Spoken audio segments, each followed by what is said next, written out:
ꯑꯅꯧꯕ ꯆꯍꯤꯅ ꯂꯥꯛꯄꯗ ꯃꯌꯥꯝꯕꯨ ꯇꯔꯥꯝ ꯅꯣꯛꯆꯔꯤ ꯑꯃꯗꯤ ꯍꯥꯏꯕꯗꯤ ꯀꯨꯝꯁꯤ ꯆꯍꯤꯁꯤꯗꯤ ꯑꯐꯕ ꯅꯨꯡꯉꯥꯏꯕ ꯍꯥꯏꯗꯤ ꯑꯅꯥ ꯇꯥꯔꯤꯕ ꯄꯨꯝꯅꯃꯛꯁꯦ ꯀꯣꯛꯄ ꯊꯨꯅ ꯀꯣꯛꯄ ꯑꯣꯏꯔꯁꯅꯨ ꯍꯥꯏꯅ ꯑꯍꯥꯟꯕꯗ ꯊꯝꯖꯒꯦ ꯉꯁꯤꯁꯦ ꯌꯥꯝꯅ ꯅꯨꯡꯉꯥꯏꯕ ꯑꯃꯅ ꯀꯩꯅꯣ ꯅꯨꯃꯤꯠꯁꯨ ꯍꯥꯏꯗꯤ ꯋꯥꯛꯆꯤꯡꯒꯤ ꯅꯣꯡꯃ ꯄꯥꯟꯕ ꯅꯨꯃꯤꯠꯁꯨ ꯑꯣꯏꯔꯝꯃꯦ ꯉꯁꯤꯁꯦ ꯑꯗꯨꯒ ꯑꯩꯁꯨ ꯍꯥꯏꯕꯗꯤ ꯇꯧꯔꯤꯕ ꯂꯩꯕꯥꯛꯀꯤ ꯏꯔꯥꯡꯁꯤꯅ ꯑꯗꯨꯝ ꯋꯥꯈꯜꯁꯦ ꯅꯨꯡꯉꯥꯏꯇꯕꯅꯤना ꯑꯩꯅ ꯈꯔ ꯍꯣꯕꯤ ꯑꯣꯏꯅ ꯁꯨꯝ ꯍꯥꯏꯗꯤ ꯂꯦꯠꯁ ꯁ꯭ꯇꯗꯤ ꯇꯨꯒꯦꯗꯔ ꯍꯥꯏꯅ ꯁꯨꯝ ꯁꯦꯝꯕ ꯍꯧꯖꯔꯝꯕꯁꯦ ꯃꯔꯛ ꯑꯃ ꯂꯦꯞꯄꯒ ꯂꯩꯔꯨꯔꯦ ꯑꯗꯣ ꯌꯥꯝꯅ ꯅꯨꯡꯁꯤꯕ ꯑꯃ ꯍꯥꯏꯔꯒꯗꯤ ꯑꯩꯒꯤ ꯖꯨꯅꯤꯌꯔ ꯍꯥꯏꯖꯕ ꯇꯥꯔꯦ ꯌꯨꯇ꯭ꯌꯨꯕꯇ ꯊꯦꯡꯅꯖꯕ ꯖꯨꯅꯤꯌꯔ ꯑꯃꯅ ꯍꯥꯏꯗꯤ ꯑꯉꯝꯕꯝ ꯍꯥꯏꯌꯦ ꯑꯉꯝꯕꯝ ꯃꯥꯅꯀꯣ ꯀꯩꯅꯣ ꯁ꯭ꯀꯦꯂꯤꯇꯟꯒꯤ ꯁꯦꯝꯕꯤꯔꯛꯑꯣꯅ ꯍꯥꯏꯕꯅꯦꯕ ꯃꯥ ꯍꯥꯏꯁꯦ ꯍꯥꯏꯗꯤ ꯍꯣꯜ ꯍ꯭ꯌꯨꯃꯦꯟ ꯁ꯭ꯀꯦꯂꯤꯇꯟꯗꯨꯅꯦꯕ ꯑꯗꯣ ꯃꯥꯁꯦ ꯑꯩꯅ ꯑꯍꯥꯟꯕꯗ ꯊꯦꯡꯛ ꯌꯨ ꯍꯥꯏꯖꯒꯦ ꯑꯉꯝꯕꯝ ꯑꯗꯨꯒ ꯀꯔꯤꯒꯤꯅꯣ ꯍꯥꯏꯕꯗ ꯑꯩꯁꯨ ꯍꯥꯏꯗꯤ ꯍꯣꯕꯤ ꯑꯣꯏꯅꯁꯨ ꯑꯣꯔ ꯍꯥꯏꯗꯤ ꯁꯦꯛꯇꯔ ꯈꯨꯗꯤꯡꯃꯛ ꯂꯣꯏꯅ ꯁꯣꯛꯑꯒ ꯂꯩꯔꯤꯅꯦꯕ ꯑꯩꯈꯣꯏ ꯍꯧꯖꯤꯛ ꯃꯅꯤꯄꯨꯔꯗ ꯇꯧꯔꯤꯁꯦ ꯑꯗꯨꯗ ꯑꯩꯈꯣꯏꯁꯨ ꯁ꯭ꯇꯨꯗꯦꯟ ꯑꯃ ꯑꯣꯏꯅ ꯑꯣꯔ ꯊꯥꯒꯗꯕ ꯑꯦꯛꯖꯥꯝ ꯂꯩꯔꯤꯕ ꯃꯌꯥꯝꯁꯤꯡꯁꯤꯒꯤ ꯍꯣꯠꯅꯕꯁꯤꯗ ꯌꯥꯝꯅ ꯀꯣꯛꯁꯦ ꯍꯥꯏꯗꯤ ꯅꯨꯡꯉꯥꯏꯇꯅ ꯂꯩꯕꯁꯤꯅꯁꯨ ꯃꯔꯝ ꯑꯣꯏꯔꯒ ꯑꯩꯁꯨ ꯈꯤꯇꯪ ꯍꯥꯏꯗꯤ ꯄꯥꯕꯗ ꯈꯤꯇꯪ ꯕꯤꯠ ꯍꯥꯞꯅꯕ ꯍꯥꯏꯅ ꯑꯩ ꯁꯨꯃꯥꯏꯅ ꯁꯦꯝꯕꯁꯦ ꯍꯧꯔꯛꯄꯅꯦꯕ ꯈꯔ ꯏꯟꯇꯔꯦꯁ ꯂꯩꯅꯕ ꯑꯩꯅꯀꯣ ꯑꯗꯨꯗ ꯑꯃꯨꯛ ꯅꯨꯡꯉꯥꯏꯇꯅ ꯃꯔꯛ ꯑꯃ ꯒꯦꯞ ꯂꯩꯕꯁꯦ ꯃꯥꯅ ꯑꯃꯨꯛ ꯁꯨꯃꯥꯏꯅ ꯁꯦꯝꯕꯤꯔꯛꯑꯣꯅ ꯍꯥꯏꯔꯛꯄꯁꯦ ꯑꯩꯉꯣꯟꯗꯁꯨ ꯑꯃꯨꯛꯀꯁꯨ ꯁꯦꯝꯅꯤꯡꯉꯛꯄ ꯑꯣꯔ ꯈꯤꯇꯪ ꯋꯥꯈꯜꯗꯣ ꯅꯨꯡꯉꯥꯏꯍꯜꯂꯦꯕ ꯑꯗꯨꯅ ꯊꯦꯡꯛ ꯌꯨ ꯁꯣ ꯃꯆ ꯑꯩ ꯑꯗꯨꯅ ꯅꯪꯅ ꯍꯥꯏꯕꯒꯤꯁꯨ ꯑꯩꯅ ꯍꯥꯏꯗꯤ ꯉꯁꯤ ꯁꯦꯝꯕ ꯉꯝꯃꯛꯏꯁꯤꯅꯦ ꯑꯗꯨꯒ ꯃꯤꯡꯁꯨ ꯍꯥꯏꯗꯤ ꯅꯪꯒꯤ ꯁꯤꯗ ꯊꯣꯜꯂꯤꯕ ꯃꯤꯡꯁꯤꯁꯨ ꯑꯉꯝꯕꯝ ꯍꯥꯏꯀꯣ ꯑꯗꯣ ꯉꯁꯤꯁꯦ ꯆꯍꯤ ꯍꯥꯏꯗꯤ ꯑꯩꯈꯣꯏ ꯃꯩꯇꯩꯒꯤ ꯑꯣꯏꯅꯗꯤ ꯋꯥꯛꯆꯤꯡꯒꯤ ꯅꯣꯡꯃ ꯄꯥꯟꯕ 2024ꯁꯤꯒꯤ ꯑꯣꯏꯅꯁꯨ ꯑꯍꯥꯟꯕ ꯅꯨꯃꯤꯠ ꯑꯍꯥꯟꯕ ꯍꯥꯏꯗꯤ ꯆꯍꯤ ꯍꯧꯕ ꯅꯨꯃꯤꯠ ꯍꯥꯏꯗꯨꯅꯤ ꯑꯗꯨꯝ ꯅꯠꯇ꯭ꯔꯥ ꯑꯗꯨꯅ ꯉꯁꯤꯗꯒꯤ ꯍꯥꯏꯗꯤ ꯃꯌꯥꯝ ꯄꯨꯝꯅꯃꯛꯁꯨ ꯌꯦꯡꯕꯤꯔꯤꯕ ꯈꯨꯗꯤꯡꯃꯛꯁꯨ ꯑꯗꯣꯝꯅ ꯇꯧꯒꯦ ꯈꯟꯕ ꯊꯕꯛ ꯈꯨꯗꯤꯡꯃꯛ ꯇꯧꯕ ꯉꯝꯕ ꯑꯣꯏꯕꯤꯌꯣ ꯑꯩꯈꯣই ꯄꯨꯝꯅꯃꯛ ꯉꯝꯕ ꯑꯣꯏꯔꯁꯦ ꯑꯩꯁꯨ ꯉꯁꯤꯗꯒꯤꯗꯤ ꯑꯩꯅ ꯇꯧꯅꯤꯡꯉꯤꯕ ꯊꯕꯛ ꯈꯨꯗꯤꯡꯃꯛꯁꯦ ꯇꯧꯕ ꯉꯝꯕ ꯑꯣꯏꯖꯔꯒꯦ ꯑꯃꯨꯛꯀ ꯍꯟꯅ ꯑꯉꯝꯕꯝ 8917ꯕꯨ ꯊꯥꯒꯠꯄ ꯐꯣꯡꯗꯣꯛꯆꯔꯤ ꯅꯪꯒꯤ ꯃꯤꯡꯁꯦ ꯌꯥꯝꯅ ꯆꯥꯟꯅꯩ ꯍꯥꯏꯗꯤ ꯃꯣꯇꯤꯚꯦꯁꯅꯦꯜ ꯑꯣꯏ ꯍꯥꯏꯅ ꯈꯟꯖꯔꯒ ꯉꯁꯤꯒꯤ ꯇꯣꯄꯤꯛꯇꯣ ꯃꯈꯥ ꯇꯥꯔꯁꯤꯀꯣ ꯃꯥꯅ ꯍꯥꯏꯔꯛꯏꯁꯦ ꯗꯤ ꯍ꯭ꯌꯨꯃꯦꯟ ꯁ꯭ꯀꯦꯂꯤꯇꯟꯒꯤ ꯃꯇꯥꯡꯗꯅꯦ ꯑꯩꯅꯁꯨ ꯍꯣꯏ ꯑꯗꯨꯝ ꯄꯥꯔꯛꯄꯗꯗꯤ ꯌꯥꯎꯗꯕ ꯑꯣꯏꯔꯕꯅꯦ ꯑꯗꯨꯕꯨ ꯐꯛ ꯂꯥꯎꯅ ꯂꯧꯈꯠꯂꯛꯏꯁꯦ ꯃꯥꯅ ꯍꯥꯏꯔꯛꯄꯗꯒꯤ ꯑꯩꯁꯨ ꯁꯦꯝꯃꯛꯄ ꯑꯗꯣ ꯑꯍꯥꯟꯕꯗ ꯑꯩꯅ ꯁ꯭ꯀꯦꯂꯤꯇꯟ ꯍꯥꯏꯔꯒꯅ ꯑꯩꯈꯣꯏꯅ ꯉꯁꯤ ꯇꯧꯒꯗꯣꯔꯤꯕ ꯁꯔꯨ ꯍꯣꯜ ꯕꯣꯗꯤ ꯍ꯭ꯌꯨꯃꯦꯟ ꯁ꯭ꯀꯦꯂꯤꯇꯟꯗꯨꯅꯤ ꯑꯥꯔꯇꯤꯀꯨꯂꯦꯇꯦꯠ ꯑꯣꯏꯅ ꯂꯩꯕ ꯑꯗꯨꯗꯨꯒ ꯁ꯭ꯀꯦꯂꯤꯇꯟ ꯍꯥꯏꯁꯤꯅ ꯃꯁꯜ ꯍꯥꯏꯗꯤ ꯁꯔꯨꯗ ꯅꯞꯄ ꯃꯁꯜꯗꯨꯕꯨ ꯁ꯭ꯀꯦꯂꯤꯇꯟ ꯃꯁꯜ ꯀꯧꯋꯦꯕ ꯑꯇꯣꯞꯄ ꯀꯩꯅꯣꯗ ꯑꯣꯔꯒꯥꯟꯗ ꯍꯥꯏꯗꯤ ꯅꯞꯈꯤꯕ ꯈꯣꯠꯈꯤꯕ ꯁ꯭ꯃꯨꯠ ꯃꯁꯜ ꯀꯥꯔꯗꯤꯌꯥꯛ ꯃꯁꯜ ꯇꯣꯉꯥꯟꯕ ꯂꯩꯈ꯭ꯔꯦ ꯃꯁꯜꯒꯤꯅ ꯀꯣꯟꯅ ꯑꯃꯨꯛ ꯄꯥꯔꯁꯦ ꯑꯩ ꯁꯤꯒꯤ ꯗꯤꯐ꯭ꯔꯦꯟꯁ ꯑꯃꯇꯪ ꯑꯩꯒꯤ ꯖꯨꯅꯤꯌꯔꯁꯤꯡꯗ ꯈꯤꯇꯪ ꯉꯥꯎꯕ ꯌꯥꯎꯔꯁꯨ ꯈꯪꯅꯕ ꯄꯜꯂꯝꯃꯤꯅꯤꯀꯣ ꯑꯗꯨꯒ ꯂꯥꯛꯑꯁꯤ ꯉꯁꯤꯒꯤ ꯍ꯭ꯌꯨꯃꯦꯟ ꯁ꯭ꯀꯦꯂꯤꯇꯟ ꯑꯁꯤꯗ ꯌꯥꯎꯔꯤꯁꯦ ꯇꯣꯇꯦꯜ ꯑꯩꯈꯣꯏꯒꯤ ꯍ꯭ꯌꯨꯃꯦꯟ ꯁ꯭ꯀꯦꯂꯤꯇꯟꯗ ꯌꯥꯎꯔꯤꯁꯦ ꯇꯣꯇꯦꯜ 206 ꯕꯣꯟꯅꯦ ꯍꯥꯏꯗꯤ ꯁꯔꯨ ꯄꯨꯂꯞꯅ ꯑꯩꯈꯣꯏꯒꯤ ꯁꯔꯨꯁꯦ ꯄꯨꯟꯅ ꯃꯤꯑꯣꯏꯕ ꯑꯃꯗ ꯌꯥꯎꯔꯤꯁꯦ ꯑꯦꯗꯜ ꯑꯃꯗ ꯌꯥꯎꯔꯤꯕ ꯁꯔꯨꯁꯦ ꯄꯨꯟꯅ 206 103 ꯀꯣ ꯑꯗꯨꯒ ꯀꯣꯛꯀꯤ ꯁꯔꯨꯛꯇ 29 ꯑꯃ ꯌꯥꯎꯔꯦ ꯑꯗꯨꯒ vertebral bone vertebral columnꯒꯤ vertebra ꯃꯌꯥꯝꯗꯣ ꯍꯥꯏꯗꯤ cervical vertebra ꯑꯗꯨꯒ thoracic vertebra lumbar vertebra ꯇꯧꯔꯒ sacrum coccyx ꯑꯗꯨ ꯄꯨꯂꯞꯇꯨꯗ 26 ꯀꯣ ꯃꯁꯤꯡꯁꯦ ꯑꯗꯩꯗꯤ sternum ꯑꯃ midline ꯌꯥꯎꯕ sternumꯗꯣ ꯀꯣ ꯑꯗꯒꯤ 24 ribs bone ꯀꯣ ribs pair ꯅꯦ 12 pairs ꯑꯣꯏꯔꯛꯄꯗꯨꯒꯤ 24 ꯅꯦ ꯑꯗꯒꯤꯗꯤ 4 pectoral girdle and 60 upper limb bone ko asisina amuk kainone sisu horen adum yaurage haidi clavicle ani scapula ani aduduga khutki limgi upper limb haidi khutki saruk sine ba upper limb sina adudugi saru oyet ani maki pair oina laaga 30 laaga anda 60 laise adagidi amuk lower limb gi dasu two pelvic girdle bones with 60 lower limb haise ko lower limb bone adudasu amuk kaino pelvic bone gi kaino duneba iliac ka haidi adu horen sida phajna laage aduga 60 lower limb bone haji anima oyet ki anima ni basisu aduna total 206 bone leire ko adu la ase hujik masakse kam no do yengase sidadi amuk skull cranium haise aina mamangi tawkhibadasu hafet utkhre ko mamangi sina frontal ni matai gina parietal ni tawbodo nakan parietal ball adagidi temporal bone duga tungtu asi tungisina sina occipital kaina magi mam laigre punjalaga asigi skull semine skull bone da kya skull bone da total kya yawe ba 29 masa mam yauri basida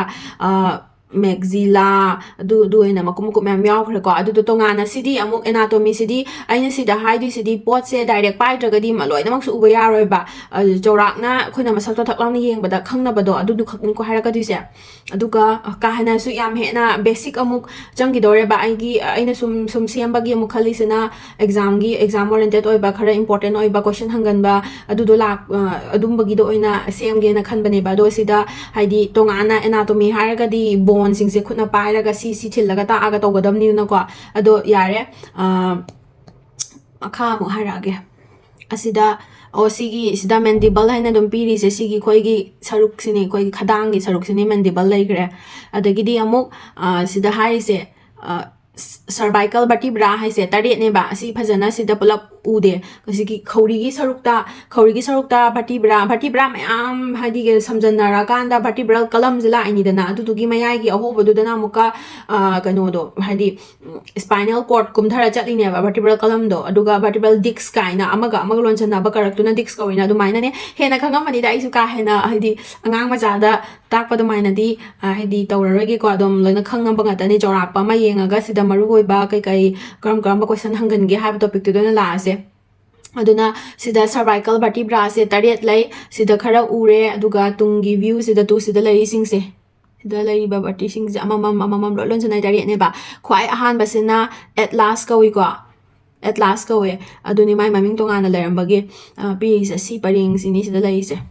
yare adagi amu thoracic vertebra da 12 ama lai hai ko thoracic vertebra si sumang dagi di uraroi tung dagi haidi khori gi saruk se sigi occiput kano sigi di occipital bone gi saruk loi khiba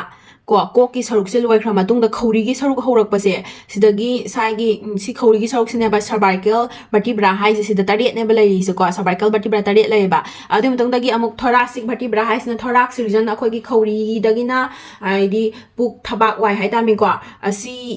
bhauk sina amuka thoracic vertebra la ka duine ba sida now ka job lay duine ba sida thoracic vertebra ama ani ahum mari sumaina matang job la ka duine ba moise aduni da thoracic vertebra job ama lairani ko adagi di lumbar tu sida lay tu thoracic vertebra sida gi hora aga sibau lai se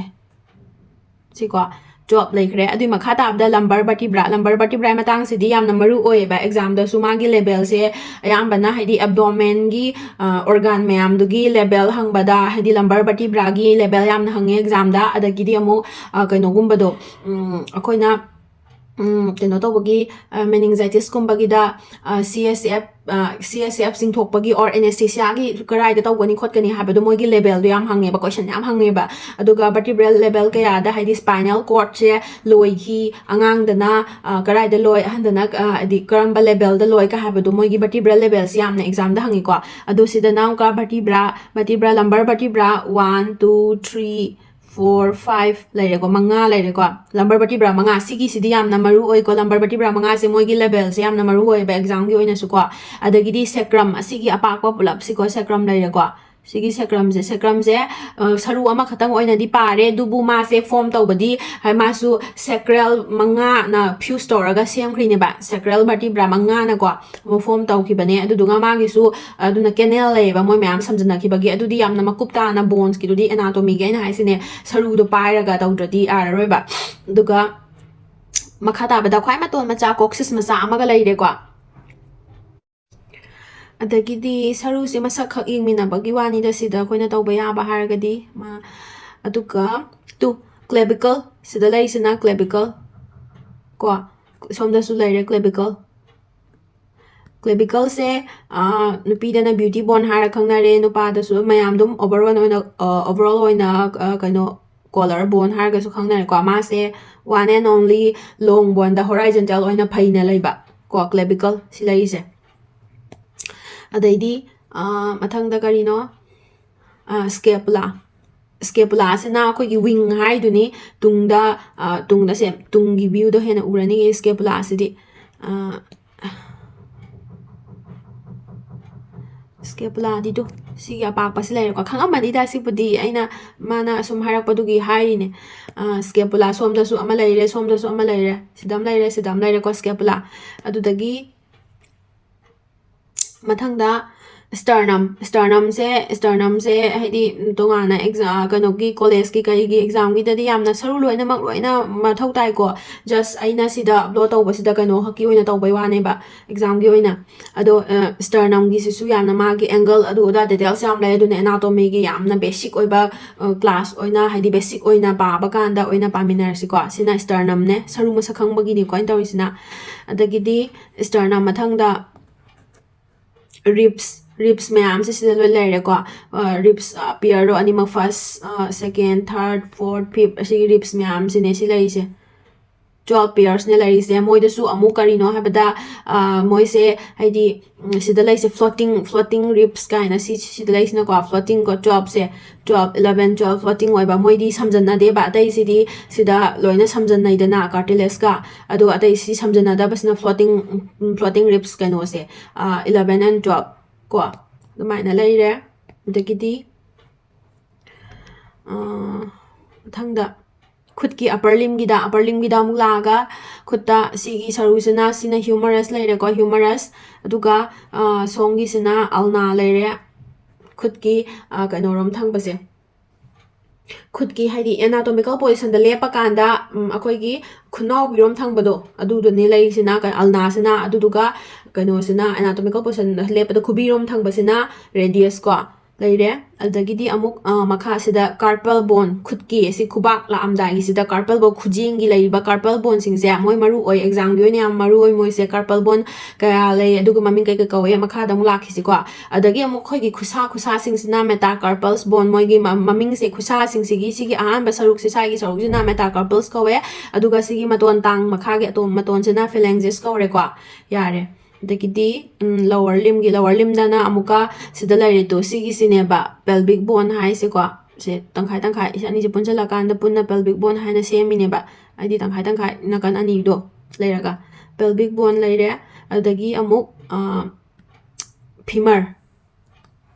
sigi asa ubasina amuka femur leire dana oiyet ko adagi di si mathakta patela leire khu kang haina bado adagi di tibia sisu dum maru oi ko tibia fibula se exam gi oina di dom moi se haidi yamna question hang ba patela so oi loina femur so loina makti oi maru di haidi aduduna atopa haidi clinical question apply torok pada la ani adagi di khong gi saruk sina muka tarsal bone ko tarsal gi mathang sina metatarsal ngasai gi kano do masa masi gi marak se duga maton sing jina phalanges lore khut ki masam sa gi karak to na khut ki duna carpal bone ko kre khong gi sina tarsal bone ko re ko aduga dai di me khut ki hedi maraki sigi sina kari ko re ba metacarpal aduga si maton sina phalanges aduga khong gi dasu asigi marak sina metatarsal bone gi mathang da laiba metatarsal khut ki su carpal bone gi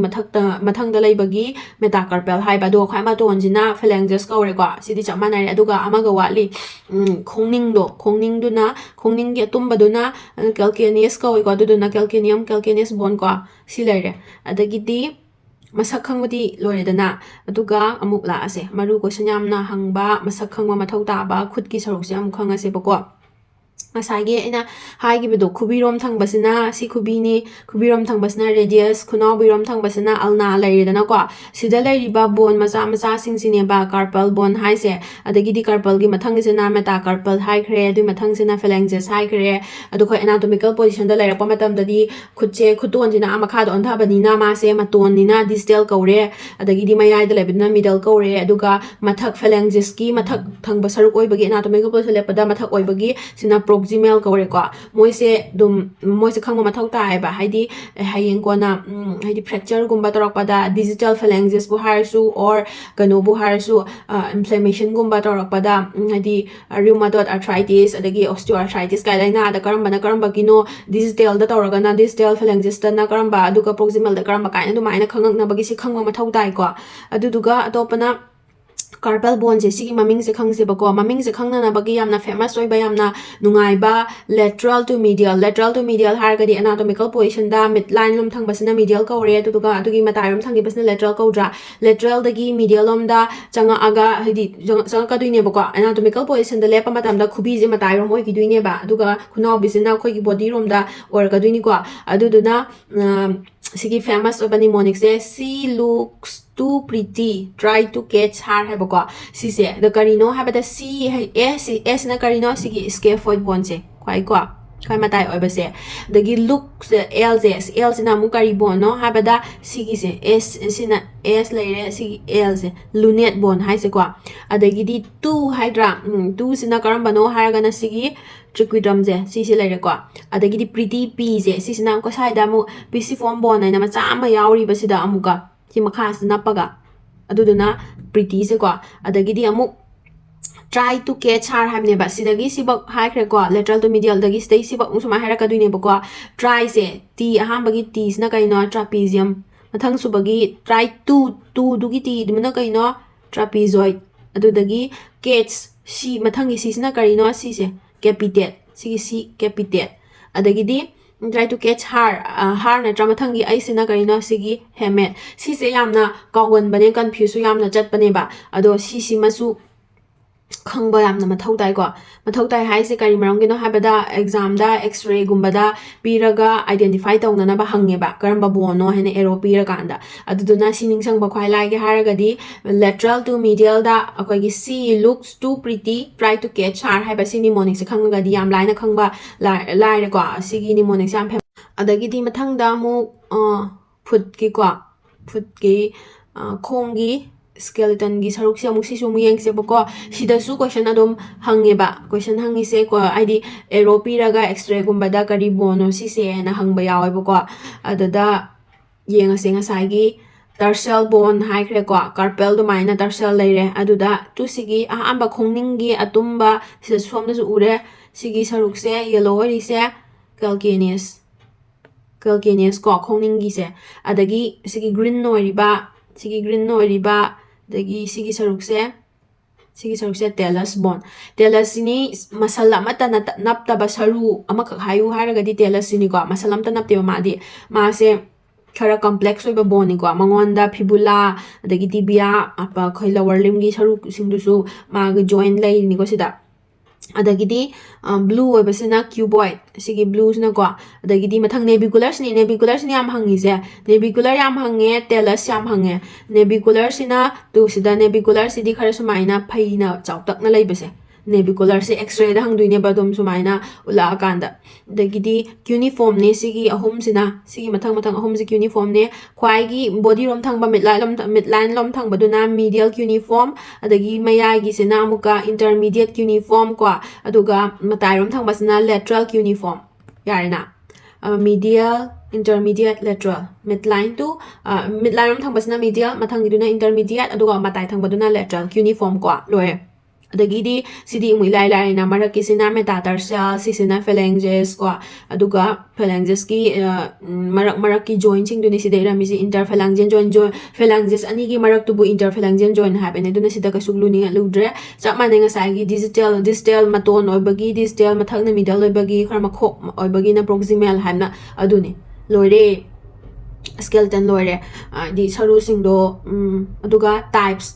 saru sina amuk kai types lai ge haibadu ne bako saru se long bone lai asangba flat bone lai apak bako aduga short bone masa adagi irregular bone zigzag na haidi irregular oibado adumaina aduga karam bano haibaduga hapetang revise tawina rama se flat bone apak pagai se kok ki yauriba saru sing se kok ki sigi mathaki oiba saru sing se loina ma parietal bone frontal bone adagi di occipital bone tawbo moi sing se kaino nga tani ko flat bone ni ko sida pink hai time ni ang pink color gi se adagi di sternum se mai midline gi mamang gi thabak ki sikarak ti yauri ba kaino siga sternum se so flat bone ko adagi di long bone har ga di sida lai da na sang ba sigi mayam se humerus radius ulna adagi di metacarpals and the phalanges mayam se adagi femur adagi di tibia fibula moi mayam se khongi hujigi metatarsal aduga phalanges moi singdo moi se loina duga clavicle moi se loina long bone ni ko clavicle sina haidi long bone di weraga atai sina loina haidi vertical oina laidana mana horizontal oina laiba phaina se lairi se adagidi short bone haragadi sidai green jinga saigi carpal bone macha macha singdone adudagi amu atopamna irregular bone haragadi vertebra mayam do ko aduga kanogi si mai da su mai gi saru lai sing se mai gi sida maxilla lai riba lagi manung da su yauri kano ethmoid bone gaina sida saru macha macha maming mayam lai riba ko adumba adagi vertebra mayam dum cervical vertebra thoracic lumbar si mayam si loine moido masak to sacrum zo irregular bone adune dagi isum yam basic oina aigi ngasagi junior dugi damak dum haijaram bane adi mathang di exam da yamna hangba kano se types of joints se sing par asiko yenga asiko karam kam bano habado sisi exam dam hangi ko joint je basic oina ma si makhan ahum lai fibrous joint haibam ne cartilaginous joint haibam ne synovial joint haibam ne ko aduda fibrous joint da karam bano haragadi magi mu suture haragadi kaino khoigi koki skull bone gi cranium sigi karak se amaga samnari bas maina lai se si se fibrous type ne bako ma se joint ji samnari ba mong se haidi amaga sumaina samnai dana ko direct haidi adudugi ne moi se fibrous bone gi type ne ba sigi suture se ko skull thangdana syndesmosis sine ba yam hangi se ko si kam kra si exam dam hangi ba middle radio ulnar joint middle tibiofibular joint syndesmosis fibrous type syndesmosis ko fibrous joint gi type amu ko adai syndesmosis yam hangi se karamba joint ne ba sigi radius ka ulna ga gi karaki sida laiba joint sine ba yam exam ba su hangi se ko similar ko magi ado pamana middle tibiofibular joint tibia ga fibula ga gi karakta su chamana nan leiba radius ka na gi mak maina si tibia leire sina fibula leire moini gi karakta su leiba sigi sida hadi sumaina membrane gi type ta moi su lei du samnai ba fibrous oiba syndesmosis ko fibrous type of joint du gi amu subtype ta kariba syndesmosis sine biam exam da hangi se adagi gomposis harga di ya kano do akhoi gi sigi mandible gi da lairiba ya gi alveolar socket tu da ya na pise ya yara lairiba joint do gomposis ko gomposis fibrous joint gi type ne masu gomposis adagi cartilaginous joint sidana mu cartilaginous joint je primary cartilaginous joint aduga secondary cartilaginous joint haina ani thok lai ko primary cartilaginous joint ke to pamaming kai ko ba synchondrosis ko magi example na first costosternal joint haipadi ahamba sternum ga adagi ribs ki first rib ki costal part to aduduga samna baduni haise adugi joint to sise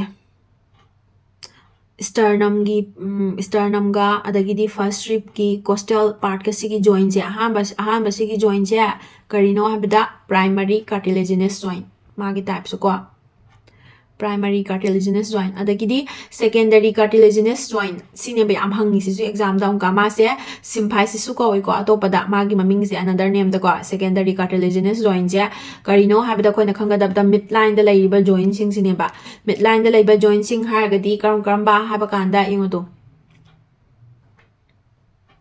sigida sternum gi menubrum ni dana ko asina body ni dana ko asida laiba joint sisu kaino ne ba secondary cartilaginous joint ne ba primary na somda ahambagi silai jagreda do first rib kan apna base aduga midline da silai se adagidi sigi body of the sternum siga magi xiphoid process sigi marakta lai ba joint sisu secondary cartilaginous joint ne ba adagidi asigi vertebra mayam lai dana vertebra mayam se amaga gi character vertebral disc da lai riba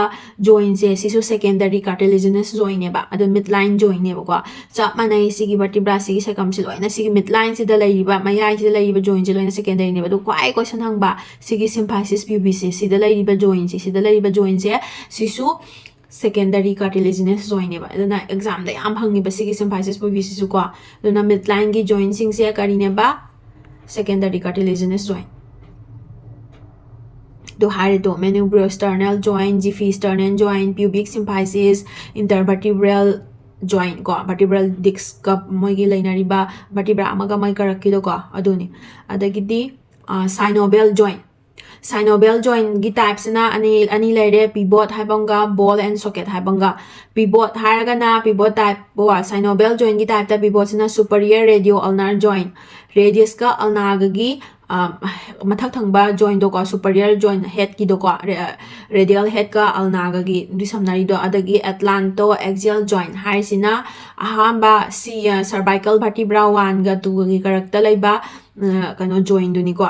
haidi pivot type se pivot che karai ne ba radius ka ulna sigi radius ka ulna gi sigi karakta laiba joint je ko superior adu do pivot type of joint ni atopa amana sigi at last exist ina sida laiba first and second cervical vertebra ani gi joint dubu adu su pivot type ni ko pivot type of synovial joint mathangda amuk ball and socket ko sidi amna laiba joint ne koina su joint ama haragadi akutpa cavity amaga head amaga thumaina tawraga form tawba joint ni dana yamna su section ba joint ni ko si se akhoi di like akhoi gi shoulder joint ko aduga hip joint di maru oina dum khoina khangi ba sine ba ball and socket type of joint mo example se ko aduga atopa amana hadi hip joint shoulder joint ji kari type no hadi line khangi dana ball and socket type of joint ne habado aduga khara macha oiba exam da hangba makup ta thaba calcaneonavicular joint karambano habida telesca nasagi khongi lower foot ki yawdo telesca dagi calcaneum ga navicular ga adu ahum dogi karakta laiba bone sidi koina khangjan ga dabane exam da hangba kalai kara to sigi kano sine calcaneus ka telesca adagidi navicular sigi moigi sai karak sida lairiba joint je moi samnariba joint je asini sisu ball and socket type of synovial joint ne bako dagidi amana yam hangba joint between incus and stapes middle ear da su khoi na kongi middle ear gi saruk manung da su saruk hom yawidana malleus incus stapes haina adugi incus ka stapes ka gi karakto moi ani gi joint do adugi joint do so ball and socket type of joint ne ba mo gi example ne ba si je kaino ne ko loina mak haidi whole body gi joint loina mak tina te ba exam dam na hangan ba joint sing do adugi moi gi type tu ni ko haidi basic oi body sida loina sure joints ki type se kam lai fibrous joint cartilaginous joint synovial joint lai adagi di moi gi sub type ong pi moi gi sub type sing du gi example exam da hangan ba do adu gai du ni sina mathang da last part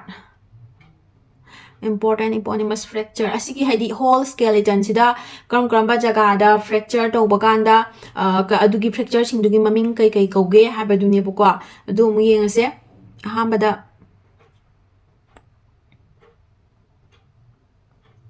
ahambada cervical vertebra first cervical vertebra C1 do ko C1 fracture do bu kai kawe Jefferson fracture kawe sida ko adagidi second exists ko cervical 2 vertebra adugi fracture to bodu na kai kawe hangman's fracture kawe ko hangman's fracture haise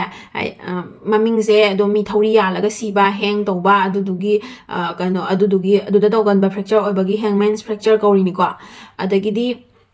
mathangda sigine ke amaga harangi ge cervical vertebra 7 subagi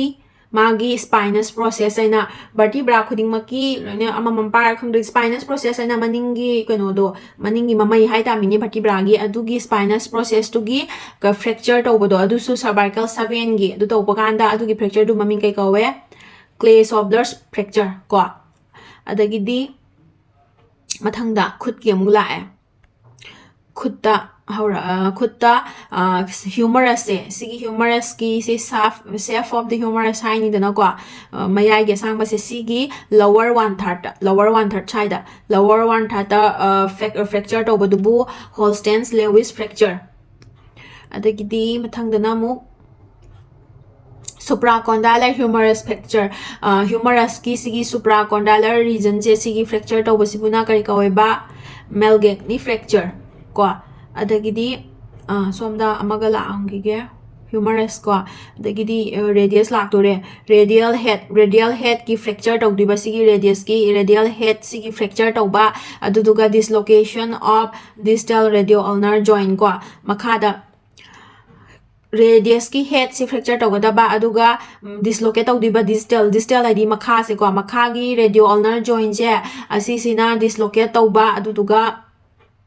radial head makok se fracture tawbaduna issex lepresti fracture wahai sing sidi pa badam nungai bane mathang sina yamna famous ba Monteggia fracture ga Galeji fracture ga ko Monteggia sina karino habada upper ulnar fracture si simple si fracture ni dana ko the upper ulnar fracture plus dislocation of radial head sigi ngasagi mathaki sina amuka radial head to fracture tawraga lower radio-ulnar joint do dislocate tawkidine ba huziki Monteggia fracture sidana amuk upper ulnar se fracture tawgadiba swagi ulnar gi mathak thangba se adutuga radial head sina dislocate tawdiba sigi radial head sina haidi pulapna magi problem se swai mathak thangba sigi problem ni ko ulnar gi upper end sina fracture tawba adutuga radius na dislocate tawba adudubuna kai ko ba Monteggia fracture aduga Galeji fracture hargana muka masina muka lower radius fracture radius sigi sagi makha lower part si fracture tawduba dislocation of distal radio-ulnar joint sigi makha gi radio-ulnar joint sina dislocate tawgadaba adu ani se am famous hoisna karigino habida amana khutki haidi elbow joint mayada upper part Monteggia haisida ningsangadaba se mountain ningsangadaba awang bada laibadu fracture karamba fracture ulnar gi fracture aduga kanogina radial head kina dislocate tawgadaba mathaklomda ko adagidi Galeji sina grass ningsangadaba makhada ko adi grass ti makhada hawidana adu Galeji fracture sina lower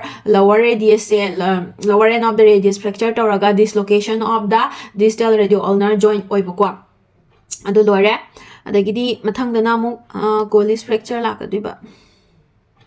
Colles fracture si moigi maming si katani si dadi hai gadrise details oina di orthogi magi details kari oiba kari deformity lai badom lakani ko Colles fracture harga disisu lower hadi distal radius se saigi radius ki makha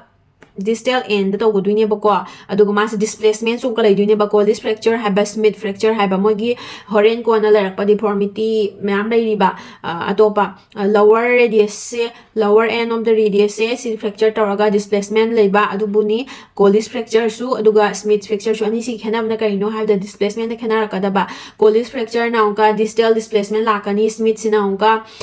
kano ani magi opposite to lakaduine ba aduga moi ani se extra articular fracture ni ko extra articular hargadi joint do articular tawgadaba joint du yaudaba extra articular fracture ni ko adagi amuk amasong kalai riba Barton's fracture nam ka intra articular radius fracture ko hadi radius ki sigi lower end sidigi articular hadi joint ga samnaba part to intra articular hadi joints the problem la ine basida joints ki kano do hadi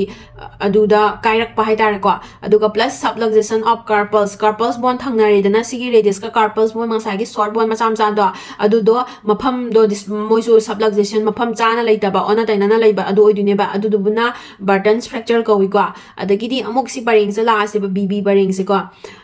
boxer's fracture khoi gi kin thima boxer sing sigi fractures na karamba no habada fifth metacarpal bone gi neck to fracture tawdiba khunau bigi fifth haise khunau fifth sine khunau bi sine bako khunau bigi metacarpal magi carpal bone mathang metacarpal sigi marak to adudugi neck to fracture tawgadaba neck to fracture tawba adubuna boxer's fracture ko sida adagidi som saisima aduga som dok lage night stick fracture haise ko ngasai gi ko songi se kai hai kra night stick fracture sinamga self of ulna gi mayai se fracture tawgadaba night stick ko is namaram kai gino habada adum suppose kanu do hostel alaiba nupa masa sing bo hairo or strict oiba family de leba angang nupa masa sing moi sinung dang da thaban chongbaga chapa hostel oina harge mayum da lebin ta bako adugumbada thaban chongbugumba chatpada haidi huralaga chapagi halakpada security na phara kanda chaina smaina phuge da phurak pungbada makhuna smaina ngak thokpada aduda tawganba fracture ne basi se night stick fracture hai sinung dang da chai chabada makhuna ngak thokpada sida kan tawganba fracture ne bakhangbra chef of ulnar fracture se ningsang na bani ko aina husi haiduna aduga choppers fracture sina amuk radial styloid fracture radius ki styloid process se sigi maton macha ma hendoi se sigi fracture ni choppers fracture moi si su exam da hangi maming se phagadaba aduga Binet's fracture haisina first metacarpal base fracture plus dislocation khubi gi ne khubi gi metacarpal sigi base fracture togodaba plus dislocation aduga mafam dislocate tobasu yagodaba aduna Binet's fracture dagi Rolando fracture sisu asigi kano sigi chapmana Binet's ka adu bu Rolando dana amuka fracture type to community type oiba magi na kitang complex oiba ko adagidi marak ki fracture singsi maming jamula amase sacrum gi fracture na kai kawe jumper fracture or sacral fracture jump tawraga tabagumba da phamjan ba hadi phamma chongaga tabda phamjan ba da adumaina duda tawanba fracture ba ine jumper fracture or atoba mingine sacral fracture ko adagidi pelvic bone gi siki crease da pelvic bone gi siki crease da tawbana kari ko iliac part ki iliac crease fracture tawbagine ba crescens fracture iliac wing fracture or Duvernay's fracture hari ko adagidi atopa mana sigi pubic rami sigi maram saise sigi fracture tawba animaki yet oi animaki ko adu bilateral pubic rami fracture sibuna kai ko ba straddle fracture moi sidi exam da diam hangge just maming lai habadugi khangjan bagi wani aduga malgate ni fracture sidasu umuk kawe karam ba ipsilateral sapmana ba side amakaki pubic ramus and sacroiliac joint sigi sacrum ga iliac bone ga gi kara sibu sacroiliac joint ni dana sigi fracture plus kano sigi adugi same side to gi kano pubic ramus side gi si fracture tawba adubuna malgate ni fracture kawre ko adagidi atopa amuk bumpers fracture hargadi tibia gi sina medial ni sina lateral ni condyle hargadi tongthokpa sorok to ni ko tibia gi lateral condyle fracture tawbudubu bumpers fracture kawre adagidi runner's fracture or stress fracture hargana fibula fracture tawgodaba adu lamjen namjen mami da tawgon bagine runner's fracture or stress fracture haisi stress haisi su pressure yamna pibudugi ko aduduna kanu ko fibula fracture dubuni runner's fracture or stress fracture haise adagidi atopa som side amengamse Hoffa's fracture or coronal fracture hargana sigi femur bone gi magi condyle sagi condyle si condyle haise matai gi ending the end part laiba magi tongthokpa si condyle ko adugi condyle femoral condyle fracture dubuna Hoffa's fracture or coronal fracture ko Potts and Cotton's fracture hargadi trimalleolar fracture ko asida malleus enamka medial malleus lateral malleus adagi gano posterior hana lairi ko adudugi trimalleolar malleus dugi fracture tobudubo Potts and Cotton's fracture kawre dagi mu Mars fracture sigi Mars fracture si yam hangi ko exam da hedi second and third metatarsal gi neck to ko karamba khongbi nataba Khongdombiga khongyaiga gi mayai bondo metatarsal bondo dugi neck to second and third metatarsal gi neck to adu fracture to budubu Mars fracture ko isisu koi gi Mars part chapagi dang yai bodo adumba adala matogon boy baini ko dagidi Chopard's fracture hargana dislocation through intertarsal joint Chopard's fracture hargidi nga saigi masalam tanaptaba talus bone ko adu lairaga talus khatang natana tarsal bone adugi laiba singdugi karakto calcaneus adagidi navicular na laiba moi singdugi karakta dislocate torokpa dislocation to badubuni Chopard's fracture haise aduga lovers fracture hargana ne khongning calcaneum se fracture to lover fracture se amna nokning ba akoi gi ojasing na su hai gi bawari do